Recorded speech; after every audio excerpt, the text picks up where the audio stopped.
उस यहूदी के पास नोटिस पहुंचा कि तुम्हें भी आना है। हजरत अली और यहूदी दोनों एक ही दिन पहुंचते हैं काजी शुरैह की अदालत में।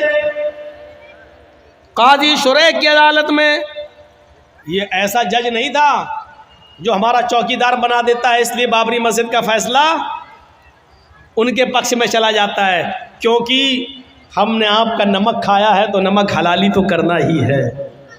ये सिस्टम नहीं था वहाँ। हजरत अली रजी अल्लाह ताला अन्हु भी कोर्ट में मौजूद है, एक कटघरे में खड़े हैं, यहूदी भी दूसरे कटघरे में खड़ा है। पूछा है अली, मुकदमा आपने दायर किया, बताओ क्या प्रॉब्लम है। कहा इस यहूदी के पास एक ज़ेरा है, वो ज़ेरा मेरी है, और यहूदी कहता है कि वो ज़ेरा मेरी है, लिहाजा इस यहूदी से वो ज़ेरा मुझे दिलवाई जाए। काजी साहब ने कहा है यहूदी, हजरत अली कह रहे हैं कि वो ज़ेरा मेरी है, तुम इसके बारे में क्या कहना चाहते हो। उस यहूदी ने कहा हजरत अली झूठ बोल रहे हैं, ज़ेरा मेरी है, इस वक्त मेरे पास है, मैं अदालत के बाहर रख कर आया हूं। काजी ने हजरत अली से कहा अली ये शख्स कह रहा वो ज़ेरा मेरी है, तुम कह रहे हो वो मेरी है, अभी ज़ेरा तो इस यहूदी के पास ही रहेगी क्योंकि उसका मालिक वो है, भी उसके पास है। लेकिन मुझे ये बताओ कि अगर वो ज़ेरा तुम्हारी है तो तुम्हारे पास कोई गवाह है या नहीं। उस गवाह को बुलाओ, मैं उससे पूछूं उस ज़ेरा में क्या क्या तुमने देखा है और किस बुनियाद पर कहते हो कि वो अली की ज़ेरा है। हजरत अली ने कहा हाँ गवाह है। कहा कौन? कहा है। कहा उस गवाह को बुलाओ। जब गवाह को बुलाया गया तो वो गवाह हजरत अली के बेटे हजरत हसन थे। वो कटघरे में खड़े हुए और गवाही देने लगे, अरे काजी साहब ये मेरे अब्बू की ज़ेरा है और मैं ज़ेरा को अच्छी तरह पहचानता हूँ, मेरे बाप कभी झूठ नहीं बोले, लिहाजा ये ज़ेरा मेरे अब्बू की है, मैं गवाही देता हूँ इस ज़ेरा को यहूदी से लेकर मेरे बाप को दिलवाया जाए। काजी साहब का फैसला सुनिए, काजी साहब का फैसला सुनिए। काजी साहब कहते हैं अमीरुल मोमिनीन से, आए अली जी आपकी गवाही आपके बेटे ने दी और शरीयत बाप के हक में बेटे की गवाही मोतबर नहीं मानती है।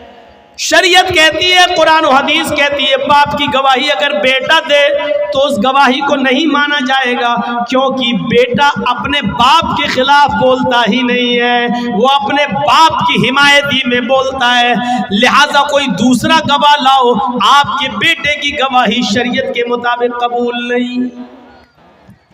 हजरत अली ने कहा एक दूसरा गवाह भी है मेरे पास। अपने गुलाम को बुलाया। जब गुलाम कटघरे में आता है हजरत अली ने कहा ये मेरा गवाह है। गुलाम ने गवाही दी कि ये ज़ेरा अली की है, हमारे आका की है। हजरत जज साहब ने पूछा काजी साहब ने कि तुम कौन हो। कहा मैं इनका गुलाम हूँ। फरमाया कंबर नाम है मेरा, मैं इनका गुलाम हूँ। कहा अली शरीयत कहती है मालिक के हक में गुलाम की गवाही भी कबूल नहीं की जाती है, क्योंकि गुलाम अपने आका के खिलाफ अपने मालिक के खिलाफ बोलता ही नहीं है। उसके ऊपर अपने मालिक का प्रेशर होता है, वो जानता है कि अगर अपने मालिक के फेवर में नहीं बोला तो घर मार खाएंगे, हमें मारा जाएगा, सताया जाएगा। लिहाजा मालिक के हक में गुलाम की गवाही भी कबूल नहीं। ऐ अली मौजरत के साथ आपकी गुलाम की गवाही भी कबूल नहीं की जाएगी, कोई और गवाह हो तो लाओ। हजरत अली ने कटघरे में खड़े होकर कहा आए जज साहब, काजी साहब, इन दो गवाहियों के अलावा मेरे पास और कोई गवाही नहीं है। आजकल तो 100-100 रुपए में झूठे गवाह मिल जाते हैं, मेरे पास और कोई गवाही नहीं है। काजी साहब का फैसला होता है, आए यहूदी हजरत अली ज़ेरा को साबित करने में और गवाह पेश करने में नाकाम रहे।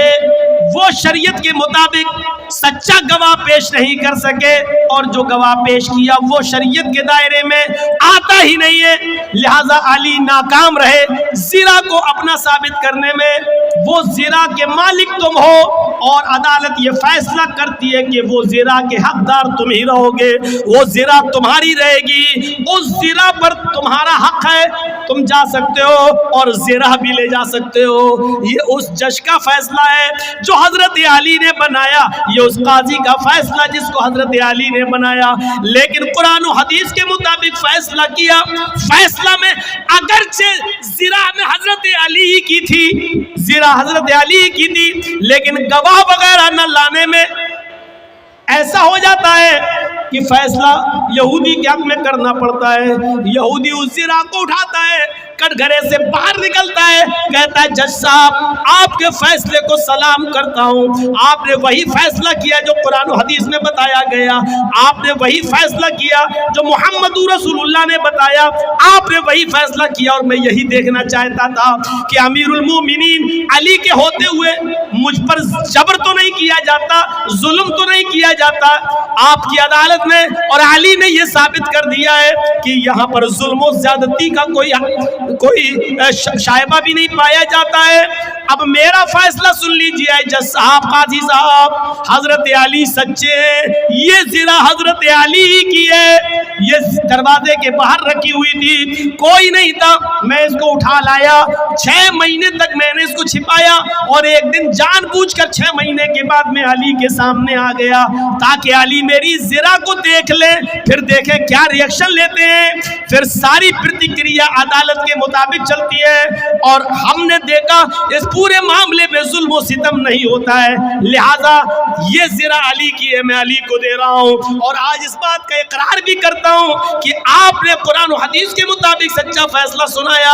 आज इस्लाम से मैं भी अपना रिश्ता जोड़ रहा हूँ। अशहदु अल्ला इलाहा इल्लल्लाह व अशहदु अन्ना मुहम्मदन अब्दुहु व रसूलुहु, ये कलमा पढ़कर हजरत अली इस्लाम के सामने वो यहूदी इस्लाम ले आता है। यहां से आप अंदाजा लगाइए कि हजरत अली के खिलाफ फैसला हो रहा है, हजरत अली के खिलाफ फैसला हो रहा है, तो किसी की दुश्मनी तुम्हें इस बात पर मजबूर न कर दे कि तुम उसके साथ नाइंसाफी करो। नाइंसाफी नहीं होनी चाहिए। अमर इब्न आस के लड़के ने मुल्क के शाम के अंदर एक यहूदी बच्चे को इस बात पे थप्पड़ मार दिया था।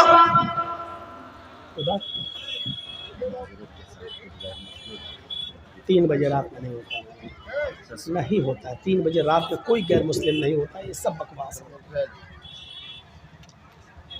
जो भी हो, लेकिन ये चीज़ सही नहीं है। 20 तकरीर में आप किसी का टॉपिक बदलवाएं, ये अच्छी आदत नहीं है। इसीलिए आप खुद सोचो कि बिहार बंगाल तंग आ गए हैं, जो चीज़ नहीं वो सब नहीं होता। गैर मुस्लिम है तो आगे बैठा लो, लाइए, हम उनसे पूछे कि उनकी समझ में आ रहा कि नहीं आ रहा, आप लाइए उनको आगे बैठा लिए, जो भी हो, कोई भी मुखिया हो, लेकिन ये चीज़ सही नहीं है। बीच में तकरीर चल रही, इस्लामी तकरीर चल रही, कुरान हदीस की तकरीर सुन रही, अब आप वेद सुनना चाहते हैं, यानी कुरान हदीस छोड़ के वेद सुनना चाहते हैं, आप लोगों से चंदा कर रहे हैं, आप कुरान हदीस के नाम पे वेद सुनना चाह रहे हैं, यानी कुरान हदीस की कोई वैल्यू नहीं रही, सारा वेद की इतनी वैल्यू बढ़ गई है।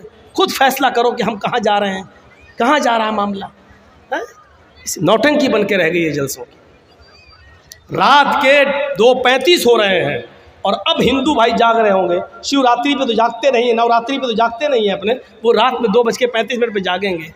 और आप लोगों का हिसाब ही गलत है। जलसा हो, गैर मुस्लिमों को कुर्सियाँ लगा के आगे बिठाइए और उनको सुनवाइए, तब हमको बुलाइए, हम वेद पढ़ेंगे, आप भैंस के आगे बीन बजाओ, भैंस क्या समझेगी बेचारी। हम वेद पढ़ देंगे, अभी इतना वेद पढ़ देंगे, इतना वेद पढ़ देंगे कि आप तंग आ जाएंगे। अब सही है पढ़ रहे हैं कि गलत पढ़ रहे हैं, आप क्या जाने, ये तो एक हिंदू ही बेचारा समझ सकता है कि उसके यहाँ है कि नहीं है। ये सब चीज़ें बहरहाल गलत हैं कि आप किसी का टॉपिक 20 तकरीर में आप बदलवाएं। या तो आप पहले टॉपिक दे देते हमें, मौलाना साहब आपका टॉपिक ये रहेगा, आपको इस पे बोलना है। आप पहले हमें टॉपिक नहीं दे रहे हैं, जलसे का डेट ले रहे हैं, तो हमें नहीं बता रहे हैं कि आपको क्या बोलना है, और फिर बीच में आप हमसे कहेंगे कि वेद पढ़िए। ये चीज़ सिस्टम सही नहीं है। अब यहाँ से हम वेद कहाँ से घुसेड़ रहे बताइए तो आप। अब घुसेड़ रहे हैं तो हमारा मौजू छूट रहा है, जिस पे हम बोल रहे हैं, वो हमारा छूट रहा है। और ये तकरीर जब यूट्यूब के जरिए दूसरे लोग सुनेंगे तो कहेंगे ये मौलवी कितना जाहिल है, बोल रहा था इस पे और फिर आ गया इस पे, इसको कुछ आता ही नहीं है। आपको वैसे ही मालूम है कि कितने मुल्ला मौलवी हमारे पीछे पड़े हुए हैं। तो थोड़ा सा सब्र करिए आप। मुखिया जी से मेरी गुजारिश है, जिसने पर्चा दिया है उनको चाहिए कि टॉपिक पहले दिया करें, 20 तकरीर में गड़बड़ ना कराएं। चाहे हमें बुलाएं या ना बुलाएं इसकी कोई परवाह नहीं है हमें, अल्लाह की कसम कोई परवाह नहीं है। हमें मत बुलाइए आप, मैं आपसे हाथ जोड़कर भी अपील कर रहा हूँ, मत बुलाइए हमें। हम आना भी नहीं चाहते हैं बिहार में और झारखंड में, क्योंकि मैं 20 साल से पक चुका हूँ। मत बुलाइए मुझे, मैं कह दे रहा हूँ बस। लेकिन 20 तकरीर में इस तरीके से रुस्वा मत करिए किसी को, आप किसी का टॉपिक चेंज कराकर। मुझे अच्छा नहीं लगा ये आज।